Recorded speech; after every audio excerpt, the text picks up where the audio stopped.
অতীত ভুলে নতুন ইতিহাস গড়তে চান সিমন্স। বাংলাদেশের চ্যালেঞ্জ নিতে প্রস্তুত Pakistan. That history is gone. You're talking about history now, so we want to make new history now. We looking forward for that challenge, and that period for us is very important as our test team. BCB নির্বাচনের লক্ষ্যে 16 মের মধ্যে councillorship জমা দেওয়ার আহ্বান। কাল Dhaka premier লিগের দ্বিতীয় রাউন্ড। চ্যাম্পিয়ন্স লিগে টানা দ্বিতীয় ফাইনাল খেলার লক্ষ্যে পিএসজির বাধা বায়ার্ন। প্রথম লেগে পিছিয়ে থেকে নামছে বাভারিয়ানরা। শুরুতে বাংলাদেশ পাকিস্তান সিরিজের খবর জানাবো। অতীত ভুলে বর্তমানে নজর বাংলাদেশ হেড কোচ ফিল সিমন্সের। গড়তে চান নতুন ইতিহাস। দুই দলের পেসার আর স্পিনারদের নিয়ে লড়াইটা দারুণ হবে বলে বিশ্বাস তার। তরুণ ক্রিকেটারদের অংশগ্রহণকে দেখছেন ইতিবাচক হিসেবেই। ঘুরে ফিরে সেই রাওয়ালপিন্ডির স্মৃতি। বছর দুয়েক আগে পাকিস্তানকে নিজেদের মাঠে হোয়াইট ওয়াশ করেছিল বাংলাদেশ। আবারও বাবর আজমদের মুখোমুখি টিম টাইগার, তবে এবার নিজেদের ডেরায়। 24-এর সুখ স্মৃতি কি ফিরে আসবে 26-এ? ওটা ইতিহাস, চলে গেছে। আমরা নতুন ইতিহাস গড়তে চাই। ব্যাক অব দ্য মাইন্ডে সেই স্মৃতি থাকতে পারে, প্রেরণা দিতে পারে। তবে এটা নতুন টেস্ট সিরিজ। পাকিস্তানকে বলা হতো পেসারদের স্বর্গরাজ্য, অথচ সেই পেসই এখন টাইগারদের আসল শক্তি। বরং স্পিন আক্রমণে কিছুটা এগিয়ে সফরকারীরা। যদিও দুই দলের বোলিং আক্রমণকে সমানে সমান রাখতে চান বাংলাদেশ কোচ। দুটি খুব ভালো পেস ইউনিটের খেলা হবে। স্পিন ইউনিটও দু দলের দারুণ। টেস্ট ক্রিকেটটা মোমেন্টামের বিষয়, প্রতিটা সেশন গুরুত্বপূর্ণ। যারা সেশনগুলোর মোমেন্ট ধরতে পারবে তাদের জেতার সম্ভাবনা থাকবে। মুশফিক, মুমিনুল, লিটন, শান্তর মতো অভিজ্ঞ ক্রিকেটার আছে দলে। আবার নতুন মুখও আছে।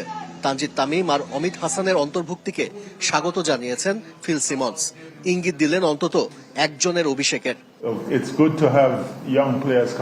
নতুন ক্রিকেটার আসছে, এটা ইতিবাচক। তারা তরুণ, হয়তো তাদের মধ্যে কারো অভিষেক হতে পারে। যদিও এ বিষয়ে এখনো সিদ্ধান্ত নেইনি। মিরপুরের উইকেটও দলের প্রেসক্রিপশন অনুযায়ী পাচ্ছেন ফিল সিমন্স। বড় স্কোরের প্রত্যাশা বাংলাদেশ কোচের। বাংলাদেশের কন্ডিশনে খেলা সব সময় কঠিন বলে জানিয়েছেন শাহিন শাহ আফ্রিদি। তবে সেই চ্যালেঞ্জ উতরে এবার টেস্ট চ্যাম্পিয়নশিপে ভালো করতে চায় পাকিস্তান। আগের 3 আসরে যারা ছিল তলানিতে। 6.5 মাস হলো টেস্ট ক্রিকেট খেলে না পাকিস্তান। গেল বছর মাত্র 5 ম্যাচ খেলে 3টাতে হেরেছিল। টেস্ট চ্যাম্পিয়নশিপেও ধারাবাহিকভাবে ব্যর্থ। 3 চক্রে তাদের অবস্থান 6, 7 আর 9। এবার ভালো কিছু করতে মরিয়া শান মাসুদের দল। ঘরের মাঠে বাংলাদেশ কঠিন প্রতিপক্ষ জেনেও নিজেদের লক্ষ্যে অবিচল Shahin Shah Afridi. We looking forward for that challenge, and যে কোনো দলই তাদের নিজেদের কন্ডিশনে সব সময় কঠিন। তবে আমরা শুধু একটি সিরিজের কথা ভাবছি না, টেস্ট চ্যাম্পিয়নশিপ নিয়েও ভাবছি। আমাদের লক্ষ্য কিভাবে ফাইনাল খেলা যায়। had a long season test cricket for first time. গেল বছর ধরে পাকিস্তান কোচিং প্যানেলে কে আসে আর কে যায় হিসাব রাখা মুশকিল। কদিন আগে অবসর নেওয়া সরফরাজ আহমেদ এখন টেস্ট দলের হেড কোচ। এ নিয়ে সমালোচনাও কম হচ্ছে না। তবে ক্রিকেটাররা সাবেক অধিনায়কের উপর আস্থা রাখছেন। On condition is always tough. কিছু সিদ্ধান্ত আমাদের হাতে থাকে না। সেফি ভাই প্রধান কোচ। আমি যখন ক্যারিয়ারের প্রথম দিকে খেলেছি তিনি আমাদের অধিনায়ক ছিলেন। সেই স্মৃতিগুলো এখনো মনে আছে। তিনি খুবই ভালো করে জানেন কোন খেলোয়াড়কে কিভাবে এবং কোন কন্ডিশনে ব্যবহার করতে হয়। And our goal will be 100% for that. ঘরের মাঠে স্পিন ফাঁদ বানিয়ে জেতার অভ্যাস বাদ দিয়েছে বাংলাদেশ। পাকিস্তান ভালো করেই জানে ঘাসের উইকেটে বাংলাদেশ পেসাররা তাদের চ্যালেঞ্জে ফেলবে। If you go back, also Bangladesh when they played in home.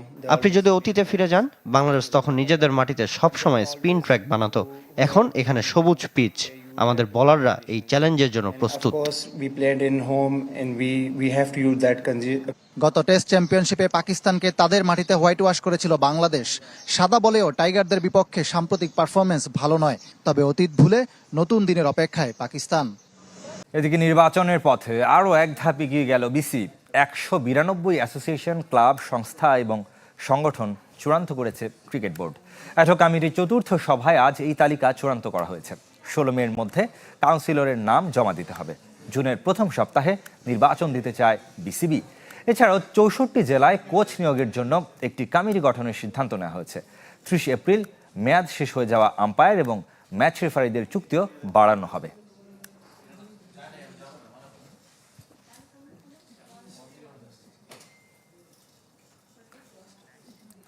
কাল থেকে শুরু ঢাকা প্রিমিয়ার লিগের দ্বিতীয় রাউন্ড। যথারীতি 6 ম্যাচ খেলতে নামছে 12 দল। ক্রিকেটার্স একাডেমি মাঠে সিটি ক্লাবের বিপক্ষে মাঠে নামবে আবাহনী লিমিটেড।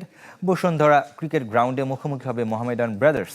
বিকেএসপির 4 নম্বর মাঠে রূপগঞ্জ টাইগার্সের বিপক্ষে গাজী গ্রুপ ক্রিকেটার্সের লড়াই। বিকেএসপির 3 নম্বর মাঠে লেজেন্ডস অফ রূপগঞ্জের প্রতিপক্ষ বসুন্ধরা স্ট্রাইকার্স।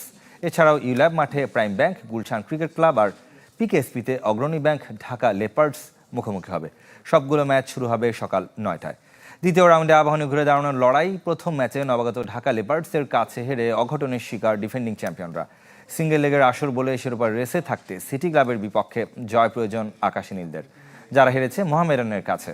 হেভিওয়েট সাদা কালোরা ছাড়াও প্রথম রাউন্ডে জয় পেয়েছে Gazi group cricketers, legends of Rupganj, Bashundhara strikers, prime bank cricket club এবং ঢাকা লেপার্ডস। ফুটবলের খবর জানাবো ইউএফা চ্যাম্পিয়ন্স লিগ। রাতে দ্বিতীয় সেমিফাইনালের দ্বিতীয় লেগে মুখোমুখি হবে বায়ার্ন মিউনিখ এবং পিএসজি।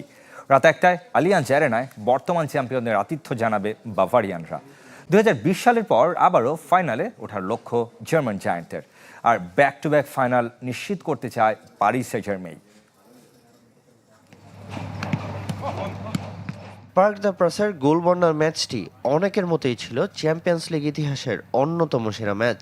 আক্রমণের পসরা সাজিয়ে ফুটবল প্রেমীদের মুগ্ধ করেছিল বায়ার্ন মিউনিখ পিএসজি। আজ আলিয়াঞ্জ অ্যারেনায় কি আবারও একই রকম ম্যাচে সাক্ষী হতে চলেছে ফুটবল বিশ্ব। এক গোলে পিছিয়ে থেকে ঘরের মাঠে নামবে বায়ার্ন। বুন্দেসলিগায় 32 ম্যাচে 116 গোল করার অবিশ্বাস্য রেকর্ড ভিনসেন্ট কোম্পানির দলের। চ্যাম্পিয়ন্স লিগেও 13 ম্যাচে গোল সংখ্যা 42। 2014-15 মৌসুমে বার্সেলোনার গড়া 45 গোলের রেকর্ড ভাঙার সুযোগ বাভারিয়ানদের সামনে। বর্তমান চ্যাম্পিয়নদের বিপক্ষে দ্বিতীয় লেগের আগেও গোল বন্যার আভাস দিয়েছেন বায়ার্ন কোচ।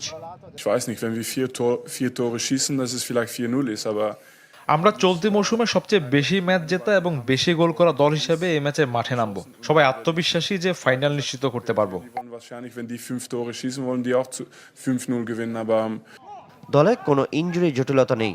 পুরনো চোটের কারণে আগেই ছিটকে গেছেন সার্জ গ্নাব্রি ও রাফায়েল গুরেইরো। অন্যদিকে শুভ স্মৃতি নিয়ে নামবে পিএসজি, কেননা এই মাঠেই গেল মৌসুম আসরের প্রথম শিরোপা ঘরে তুলেছিল ফরাসি জায়ান্টরা। সাথে 2015 সালে বার্সেলোনা কোচ থাকাকালীনও বায়ার্নকে হারিয়ে ফাইনালে জায়গা করে নিয়েছিলেন লুইস এনরিকে। তাই ম্যাচের আগে পুরনো দিনের সুখস্মৃতি মনে করিয়ে দিলেন পিএসজি কোচ। এই মাঠে আমাদের অসাধারণ স্মৃতি আছে। গেল বছরের অভিজ্ঞতা সবসময় মনে থাকবে। বার্সেলোনায় থাকার সময়ও এখানে জিতেছি। এগুলো অবশ্যই বাড়তি অনুপ্রেরণা দেয়। বায়ার্ন নিজের মাঠে বেশ শক্তিশালী, তবে আমরা জয়ের লক্ষ্যেই নামব। তবে বিগ ম্যাচের আগে ধাক্কা পিএসজি শিবিরে।